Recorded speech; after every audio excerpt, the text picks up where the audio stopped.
সবাইকে আন্তরিকভাবে স্বাগত।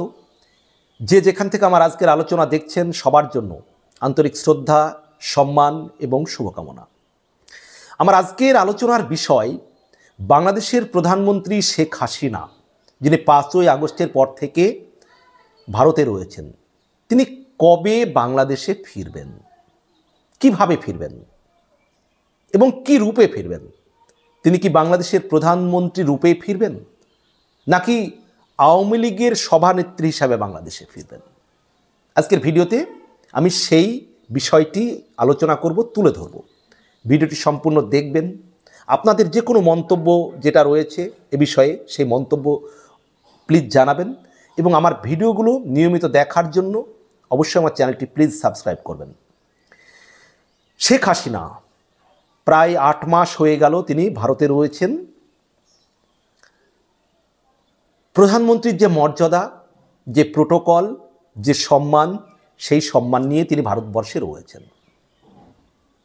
ঈদ হয়ে গেল, আজ বুধবার, গত সোমবার ঈদ হয়েছে এবং একটি ঈদে একটা দেশের প্রধানমন্ত্রী তার দেশে তিনি নেই, থাকতে পারছেন না। এটি তার জন্য খুবই দুঃখের, কষ্টের।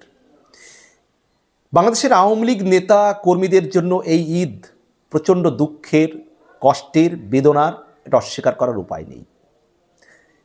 নেতা কর্মীদের চাইতে অনেক বেশি কষ্টের, বেদনার, হতাশার শেখ হাসিনার জন্য। কারণ তিনি সেই দেশটির প্রধানমন্ত্রী, যে দেশটির জন্য তিনি সারাটি জীবন রাত দিন পরিশ্রম করেছেন। তার পুরো পরিবার তিনি হারিয়েছেন যে দেশের জন্য, যে দেশটির স্বাধীনতার জন্য। সেই দেশে আজকে তিনি থাকতে পারছেন না, পারেননি। 8 মাস ধরে তিনি ভারতে রয়েছেন। ঈদে তাকে শুভেচ্ছা জানিয়েছেন ভারতের প্রধানমন্ত্রী নরেন্দ্র মোদীজি।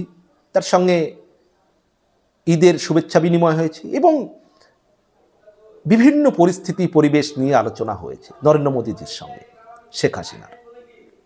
ভারতের আরও যে সমস্ত বড় বড় নেতা আছেন, প্রায় নেতা তাকে ফোন করেছেন শেখ হাসিনাকে, তার স্বাস্থ্যের খোঁজ খবর নিয়েছেন, শেখ হাসিনাকে ঈদ মোবারক জানিয়েছেন, ঈদের শুভেচ্ছা জানিয়েছেন। ভারতের প্রায় টপ নেতা শেখ হাসিনাকে প্রধানমন্ত্রীর যে মর্যাদা, সেই মর্যাদার চোখেই দেখেন যে বাংলাদেশের উনি প্রধানমন্ত্রী।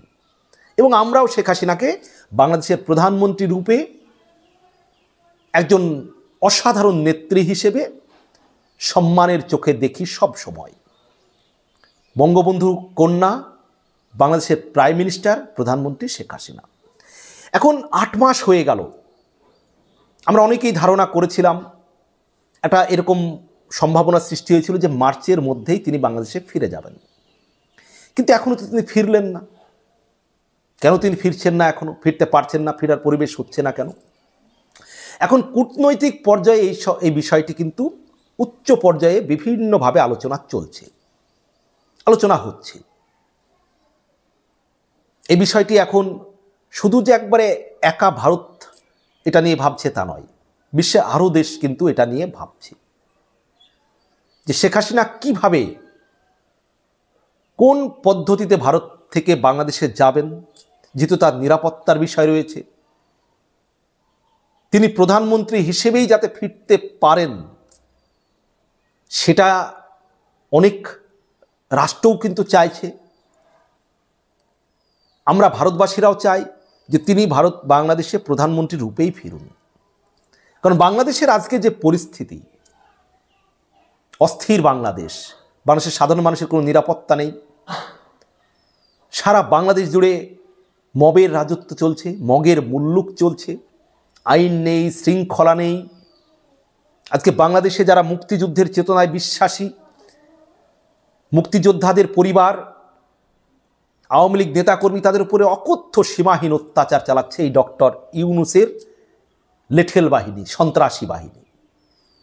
ডক্টর ইউনূসের মদতে, আসিফ নজরুলের মদতে কিংস পার্টির সদস্যরা, জামাতে ইসলামী এবং বিএনপির মাঠ পর্যায়ের নেতা কর্মীরা আওয়ামী লীগের উপর সীমাহীন অত্যাচার চালাচ্ছে। পুলিশ জয় বাংলা স্লোগান দিলে তাদের গ্রেপ্তার করছে। 1971-এর সমস্ত স্মৃতি তারা মুছে ফেলতে চাইছে। তাদের বক্তব্য এটাই, মুখে না বললেও তাদের মনের কথা এটাই যে তোমরা কেন 1971 সালে মুক্তিযুদ্ধ করেছিলে, কেন তোমরা দেশকে স্বাধীন করেছিলে, কেন পাকিস্তান থেকে এই দেশটিকে আলাদা করেছিলে, তোমরা অন্যায় করেছো, তাই তোমাদের শাস্তি পেতে হবে। এবার আমরা সেই যে পরাজিত হয়েছিলাম 1971 সালে, আমরা আবার বাংলাদেশটিকে দখল করেছি। 1971 পরাজিত শক্তি আমরা আবার দেশটিকে দখল করতে পেরেছি, আমরা আবার ক্ষমতায় এসেছি। অতএব ওই 71 চেতনায় বিশ্বাসী যারা, মুক্তিযুদ্ধের চেতনায় যারা বিশ্বাসী, যারা মুক্তিযুদ্ধ করেছিল, তাদেরকে খুঁজে খুঁজে আমরা অত্যাচার করব, অপমানিত করব। তাই তো মুক্তিযোদ্ধাদের খুঁজে খুঁজে জুতোর মালা পরিয়ে ঘোরানো হচ্ছে। বঙ্গবন্ধুর স্মৃতি বিজড়িত 32 নম্বর বাড়ি ভাঙচুর করা হচ্ছে সেনাবাহিনীর উপস্থিতিতে, সেনাবাহিনী দেখে চুপ করে চলে আসছে। মুক্তিযোদ্ধাদের বাড়ি একের পর এক ভেঙে দেওয়া হচ্ছে। সারা বাংলাদেশ জুড়ে তাণ্ডব চলছে, মুক্তিযোদ্ধাদের উপর অত্যাচার চলছে। যে কেন তোমরা মুক্তিযুদ্ধ করেছিলে, কেন তোমরা পাকিস্তানের বিরুদ্ধে লড়াই করেছিলে। 1971 সেই পরাজিত শক্তির হাতে আজকে বাংলাদেশ। তাই তো তারা ভারতকেও শত্রু মনে করে। কারণ কি, 1971 সালে মুক্তিযোদ্ধাদের পাশে দাঁড়িয়েছিল ভারত। এই সরকার, ডক্টর ইউনূস, ইনি মুক্তিযুদ্ধের বিশ্বাস বিরোধী, মুক্তিযুদ্ধের চেতনার বিরোধী। ইনি জয় বাংলা স্লোগান সহ্য করতে পারেন না। ইনি রাজাকারদের সমর্থক, ইনি পাকিস্তানের বন্ধু। পাকিস্তান তো বলেছে যে বাংলাদেশ তাদের হারিয়ে যাওয়া ভাই। এখন এই দুই ভাইকে মিলিয়ে দিতে চায় ডক্টর ইউনূস। এইরকম একটি পরিস্থিতিতে শেখ হাসিনা বাংলাদেশে ফিরবেন, কিন্তু কবে ফিরবেন সেটা নির্দিষ্ট করে এই মুহূর্তে বলা সম্ভব নয়। তবে যে কোনো দিন, যে কোনো মুহূর্তে শুনতে পেতে পারেন যে শেখ হাসিনা ফিরছে। কেউ কেউ বলার চেষ্টা করছেন যে 10 বছর শেখ হাসিনা ফিরতে পারবেন না। তারা একেবারে কি বলবো, মানে কথাটি ইউজ করতেও আমার ভালো লাগছে না, তারা বোকার স্বর্গে বাস করছেন। তাদের রাজনৈতিক যে অভিজ্ঞতা, রাজনৈতিক যে দূরদর্শিতা একদম নেই। আর না হলে এটা তাদের মনের বাসনা। হয় তাদের রাজনৈতিক দূরদর্শিতা নেই, রাজনৈতিক অভিজ্ঞতা নেই, বিশ্বের পরিবেশ পরিস্থিতির সম্পর্কে তাদের কোনো খোঁজ খবর নেই, আর না হলে এটা তাদের মনের বাসনা যেন আওয়ামী লীগ 10 বছর যেন ফিরতে না পারে। আসলে তাদের প্রচণ্ড ভয় শেখ হাসিনাকে নিয়ে, কারণ তারা চায় শেখ হাসিনা যেন কোনোভাবে আওয়ামী লীগের নেতৃত্বে বা ক্ষমতায় ফিরতে না পারে। কারণ এবার শেখ হাসিনা যখন ফিরবেন, বাংলাদেশের যারা এই সীমাহীন অত্যাচার করছেন, যারা এই আওয়ামী লীগ নেতাকর্মীদের উপর অত্যাচার করছেন, 1971 চেতনায় বিশ্বাসী মানুষের উপরে অত্যাচার করছেন, মুক্তিযুদ্ধের সমস্ত স্মৃতি ভেঙে ফেলতে চাইছেন, মুক্তিযুদ্ধের সমস্ত কিছু আপনারা রিসেট বাটনে ডিস্ট্রয় করে দিতে চাইছেন, তাদের জন্য কিন্তু এবার শেখ হাসিনা কঠিন কঠোরভাবে ফিরছেন। এবং আমার এই ভিডিও যদি কেউ দেখে থাকেন, এমন কেউ যারা এই আওয়ামী লীগ বা মুক্তিযুদ্ধের চেতনায় বিশ্বাসী মানুষদের উপর অন্যায় করেছেন, অত্যাচার করেছেন, তাড়াতাড়ি শুধরে যান, তাদের কাছে ক্ষমা চেয়ে নিন, নিজেদেরকে শুধরে নিন। আপনারা হয়তো উপলব্ধি করতে পারছেন না যে কি হচ্ছে। শেখ হাসিনা কিন্তু ফিরবেন, নির্দিষ্ট করে বলা যাচ্ছে না, কিন্তু খুব তাড়াতাড়ি ফিরবেন। এবং আবারও বলছি, 90% সম্ভাবনা তিনি প্রধানমন্ত্রী রূপেই ফিরবেন, 100% বলছি না। আবার যদি 10% যে সম্ভাবনাটা রয়েছে, যদি প্রধানমন্ত্রী হিসেবে কোনো কারণে 90% যে সম্ভাবনা নাও হয়, ওই 10% শেখ হাসিনা ফিরবেন কিন্তু নিশ্চিত। আওয়ামী লীগের নেত্রী হিসেবেও যদি ফেরেন, তাহলে কিন্তু বাংলাদেশের বর্তমান যে সিচুয়েশান, এই সিচুয়েশান কিন্তু থাকবে না। তখন কি হবে, বাংলাদেশে একটা তত্ত্বাবধায়ক সরকারের আন্ডারে ভোট হবে, নিরপেক্ষ, ডক্টর ইউনূসের নেতৃত্বে নয়। এবং ভোট হলেই আওয়ামী লীগ ব্যাপকভাবে, বিশালভাবে জনগণের ভোটের মাধ্যমে ক্ষমতায় আসবে। কারণ এখন মানুষ মুখ খুলতে পারছে না, কিন্তু এই যখনই একটা নিরপেক্ষ সরকার আসবে, এখন তো বাংলাদেশের সরকার চলছে মানে পাকিস্তানপন্থী রাজাকারদের সরকার, কিন্তু তখন শেখ হাসিনা বাংলাদেশে ফিরে গিয়ে মাঠে নামলে সারা বাংলাদেশ তোলপাড় হয়ে যাবে। দেখবেন জনগণ কিভাবে হুমড়ি খেয়ে পড়ে তার ডাকে। এখন পর্যন্ত আওয়ামী লীগের মিটিংয়ে মিছিলে এত লোক হয়নি, যেটা শেখ হাসিনা এবার ফিরলে হবে। তাই দুটো সম্ভাবনায় কিন্তু আওয়ামী লীগ ক্ষমতায় ফেরার। এক, শেখ হাসিনা 90% সম্ভাবনা প্রধানমন্ত্রী রূপে ফিরবেন। 2, আওয়ামী লীগের নেত্রী হিসেবে ফিরলেও এই ডক্টর ইউনূসের সরকার থাকবে না, হয় সেনা শাসন থাকবে, নাহলে একটা তত্ত্বাবধায়ক সরকারের আন্ডারে ভোট হবে নিরপেক্ষ লেভেল প্লেয়িং ফিল্ডে। সেক্ষেত্রেও কিন্তু আওয়ামী লীগ একবারে সীমাহীন জনপ্রিয়তা নিয়ে ভোটে জিতে আসবে। তাই যারা অতিরিক্ত বাড়াবাড়ি করছেন তারা উপলব্ধি করতে পারছেন না।